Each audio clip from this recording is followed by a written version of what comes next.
दोस्तों आज मैं आपको पाकिस्तान रेडियो और पाकिस्तान टेलीविज़न के साथ साथ पाकिस्तान फिल्म इंडस्ट्री और बॉलीवुड इंडस्ट्री से जुड़ी हुई एक गुलकारा के बारे में बताने जा रहा हूं, जिन्हें दुनिया में जहां भी उर्दू और पंजाबी समझी जाती है, सुना जाता था, पसंद किया जाता था और आज भी वो अपने चाहने वालों के दिलों पर राज कर रही हैं। उन्हें गुले सहराई भी कहा जाता है। जी हाँ, मैं बात कर रहा हूँ गुलकारा रेशमा की। लंबी जुदाई चार दिनां दा प्यारी रब्बा बड़ी लंबी जुदाई। माजी की मशहूर और मरूफ गुलकारा रेशमा 1947 को इंडिया के शहर रतनगढ़ में पैदा हुई हैं। रतनगढ़ इंडिया के सूबा राजस्थान का एक मशहूर शहर है। दोस्तों ये भी बताता चलूं कि हमारे मशहूर गुलकार मेहंदी हसन का तल्लक भी राजस्थान सूबा से ही था। रेशमा की फैमिली खाना बदोश टाइप की थी, जिन्हें हम बंजारन भी कहते हैं, यानी ऐसे खानदान जिनका कोई मुस्तकिल घर नहीं होता। तकसीम हिंद से कुछ साल पहले ही रेशमा की फैमिली राजस्थान से कराची मुंतकिल हो गई। गुलकार रेशमा ने सिर्फ 12 साल की उम्र में अपने खानदान के दूसरे लोगों को देखकर गाना गाना शुरू कर दिया था, जबकि दूसरे बड़े गुलकारों की तरह आपने गाना सीखा नहीं था और उसकी बाकायदा तालीम किसी उस्ताद से नहीं हासिल की थी।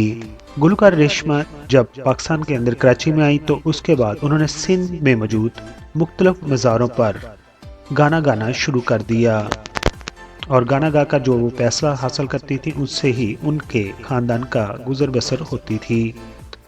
दोस्तों अब बात करते हैं कि गुलकार रेशमा पाकिस्तान म्यूज़िक इंडस्ट्री का किस तरह हिस्सा बनी और कौन उन्हें रेडियो पाकिस्तान पर लेकर आया। गुलकार रेशमा एक दफ़ा सूबा सिंध में मौजूद वली औलिया के एक मज़ार शहबाज कलंदर पर मौजूद थी और वहाँ पर आप एक मशहूर गीत ओ लाल मेरी पत रखियो लाज गा रही थी कि मज़ार के हाथा के बाहर पाकिस्तान रेडियो से वाबस्ता एक शख्सियत जिनका नाम सलीम गिलानी है, जो कि बाद में रेडियो पाकिस्तान के डायरेक्टर जनरल के ओहदा पर भी फायज रहे, मौजूद थे।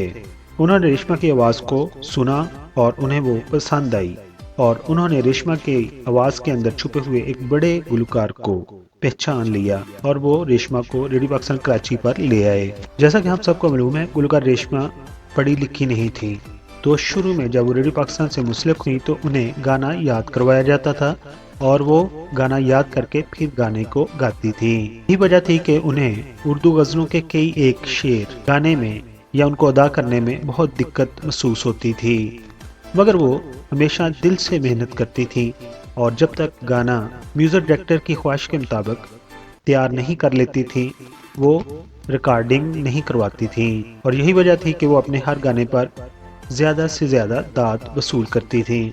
दोस्तों 1965 में जब पाकिस्तान टेलीविज़न मार्ज़ वजूद में आया तो रेशमा भी दूसरे गुलकारों की तरह रेडियो पाकिस्तान से टेलीविज़न की तरफ चली गई। पहले तो आप सिर्फ रेडियो पर गाती थी, लोग आपकी आवाज़ को सुनते थे, पसंद करते थे, लेकिन पाकिस्तान टेलीविज़न पर जब आपको मुतारफ़ कराया गया तो लोग आपको जानने और पहचानने लग गए। तेरे बाजू सजना दिल नहीं लगना, दिल नहीं लगना, असा तेनू लभना ते तूने सानू लभना, तूने सानू लभना।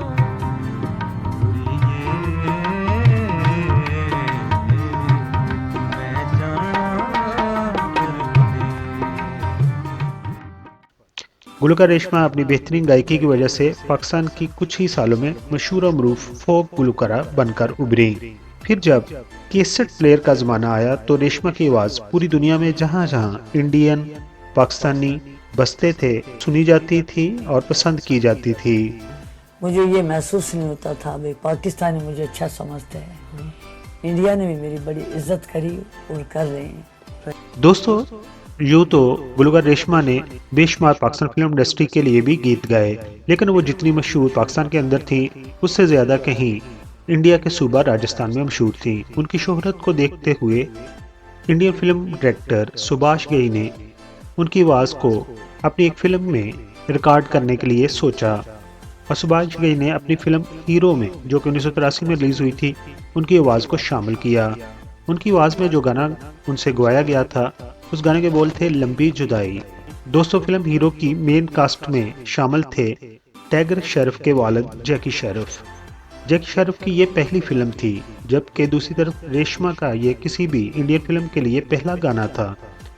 सुभाष घई की फिल्म हीरो अपनी सुपरहिट स्टोरी और रेशमा के गाने लंबी जुदाई की वजह से सुपरहिट साबित हुई।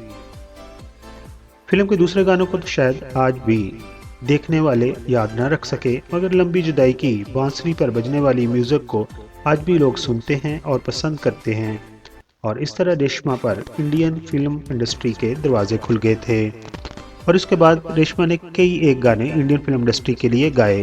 दोस्तों, रेशमा के गाना लंबी जुदाई को एक दफ़ा फिर 2008 में एक पाकिस्तानी गुलकार ने अपनी आवाज़ में रीमिक्स बनाकर इंटरनेट पर रिलीज कर दिया। ये गाना इंटरनेट पर इतना पॉपुलर हुआ कि मशहूर Indian film director Mahesh Bhatt ने उस गाने के तमाम राइट्स लेकर अपनी फिल्म जन्नत में उसको शामिल कर लिया। रेशमा के लंबी जुदाई गाने को आतिफ असलम ने भी गाया था। ये गाना उन्होंने एक प्रोग्राम में रेशमा को खराज तहसीन पेश करने के लिए गाया था।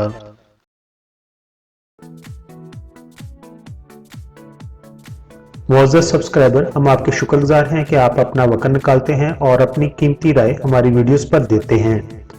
दोस्तों, अगर आपने हमारा चैनल अभी तक सब्सक्राइब नहीं किया तो प्लीज सब्सक्राइब कर दीजिए और हमारे साथ जुड़े रहिए। दोस्तों, आप बात करते हैं गुलकार रेशमा के चंद मकबूल गानों की, तो उनमें शामिल है लंबी जुदाई, आशिकां दी गली विच मकाम दे गया, सुन चरखे दी कूक माइया, वे मैं चोरी चोरी तेरे नाल लाइयां अखियां, दम मस्त कलंदर, हायो रब्बा नहीं लगदा दिल मेरा, अखियां नू रहन दे अखियां दे कोल कोल।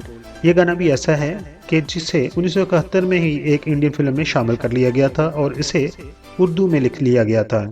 दोस्तों, इंडियन अवाम के अलावा इंडियन माजी की प्राइम मिनिस्टर इंदिरा गांधी भी आपकी आवाज़ को बहुत ज़्यादा पसंद करती थी और उन्होंने रेशमा से मिलने के लिए एक स्पेशल मुलाकात का भी इनकार किया था। दोस्तों, अब बात करते हैं गुलकार रेशमा की अज़वाजी ज़िंदगी की। तो गुलकार रेशमा ने शादी की थी और उनके 2 बच्चे हैं। उनकी एक बेटी का नाम खदीजा है, जबकि एक बेटे का नाम उमैर है। आप अपने बेटे को सावन भी कहती हैं और आपका कहना यह था कि उन्होंने उसका सावन नाम इसलिए रखा था कि वो सावन के महीने में पैदा हुआ था।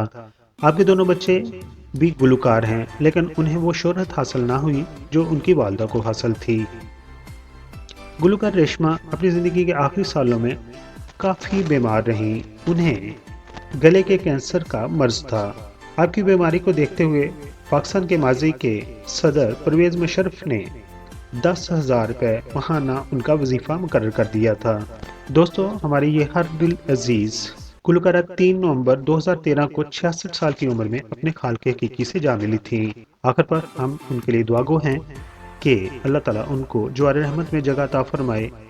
आपके लिए एक आखिर पर क्वेश्चन छोड़ता जा रहा हूँ कि अगर रेशमा के शोहर का नाम किसी को मालूम है तो उनका नाम हमारे साथ कमेंट्स बॉक्स में ज़रूर शेयर कीजिए। अपना बहुत सारा ख्याल रखिए। Thank you so much.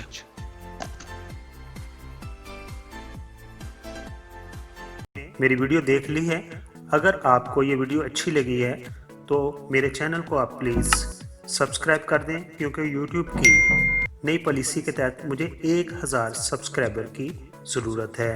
आप तमाम दोस्तों का बहुत बहुत शुक्रिया।